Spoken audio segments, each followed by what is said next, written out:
Olá! Hoje vamos mergulhar numa ideia que, à primeira vista, parece não fazer sentido nenhum. Uma ideia que desafia tudo aquilo que nos ensinaram sobre o que é preciso para ter sucesso. Vamos explorar porque é que ter uma inteligência acima da média pode, na verdade, ser o obstáculo para a vida financeira. Pois é, vamos direto ao ponto. E se todo aquele esforço para ser a pessoa mais informada, a mais crítica, aquela que pensa em todos os detalhes, estivesse, ironicamente, a impedir o progresso financeiro? Esta reflexão é para quem já se sentiu assim, preso no próprio pensamento. E, olhe, é muito importante deixar isto claro desde o início. O objetivo aqui não é criticar a inteligência, longe disso.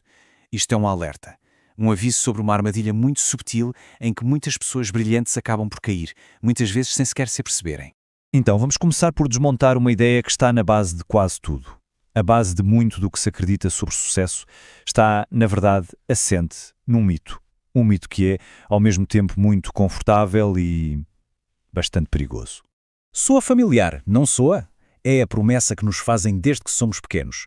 A gente cresce a acreditar que ter boas notas e um QI alto é praticamente um bilhete dourado para a riqueza. Mas, e quando a realidade mostra uma história um bocadinho diferente?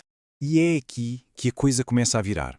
A inteligência, como nos é ensinada, treina-nos para analisar, para questionar, para ver todos os riscos possíveis em qualquer situação. Só que essa mesma capacidade de análise pode transformar-se numa paralisia. Quanto mais riscos se vêem, maior o medo de errar, e esse medo, alimentado pela nossa própria mente, impede o primeiro passo. Isto leva-nos direitinhos ao centro do problema, que podemos chamar de a armadilha do pensamento. É um ciclo vicioso onde a nossa incrível capacidade de pensar se torna, na verdade, uma prisão que nos impede de agir. E essa imagem de uma prisão é perfeita, porque é exatamente essa a sensação. Fica-se à espera do plano perfeito, que nunca chega, do momento perfeito, que nunca existe, da segurança perfeita, que é uma ilusão. São grades invisíveis que a nossa própria mente constrói à nossa volta. E aqui o contraste é claríssimo. De um lado, a mente que analisa, que procura a perfeição e por causa disso fica parada, ancorada. Do outro lado, a mente ousada. Talvez seja menos analítica, mas ela simplesmente tenta. E ao tentar, claro, pode falhar, mas cada falha é uma lição que alimenta a próxima ação. É um ciclo de movimento, não de paralisia. No fundo, a ideia central é esta. O mercado, a vida, o sistema, não distribui prémios com base no conhecimento que está guardado na nossa cabeça. Ele recompensa a execução, a aplicação desse conhecimento. Recompensa quem faz, quem constrói, quem arrisca. Mas espere, que há outra camada nesta armadilha. A maldição da consciência. Quanto mais inteligente e consciente uma pessoa é, mais claramente vê as falhas do mundo à sua volta. A injustiça, as desigualdades, os problemas sistémicos. E isto cria um conflito interno gigantesco. Este debate moral pode ser completamente paralisante. A pessoa fica presa nestas questões éticas, a perguntar-se se é correto ter sucesso num sistema que considera imperfeito.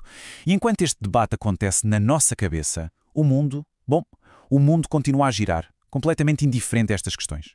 Então, vamos avançar. Se o sistema não recompensa a inteligência pura, o que é que ele valoriza de verdade? Quais são as regras não escritas deste jogo do dinheiro? A realidade, por mais dura que pareça, é que o sucesso financeiro está muitas vezes ligado a competências de ação, não de análise. A capacidade de vender, que é sobre persuasão. A habilidade de comunicar, que é sobre criar ligações. E a estratégia de se posicionar, que é sobre estar no sítio certo à hora certa. Nada disto é uma medida de QI, mas tudo isto é sobre interagir com o mundo real. E esta é, talvez, a verdade mais desconfortável de todas. Vemos isto todos os dias. Pessoas geniais, com um conhecimento técnico incrível, a serem geridas por outras com uma inteligência mediana, mas que dominaram as regras do jogo. Não se trata de ser mais ou menos inteligente, trata-se de ter aprendido um conjunto de habilidades completamente diferente.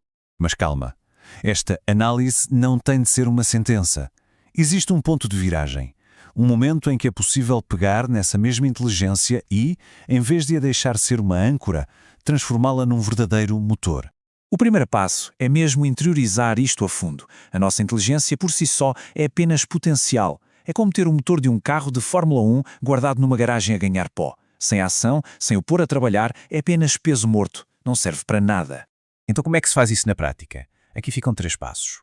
Primeiro, agir antes de sentir que está tudo 100% pronto. porque essa sensação nunca vai chegar. Segundo, lutar contra a tendência natural de complicar as coisas, procurar sempre a solução mais simples e direta.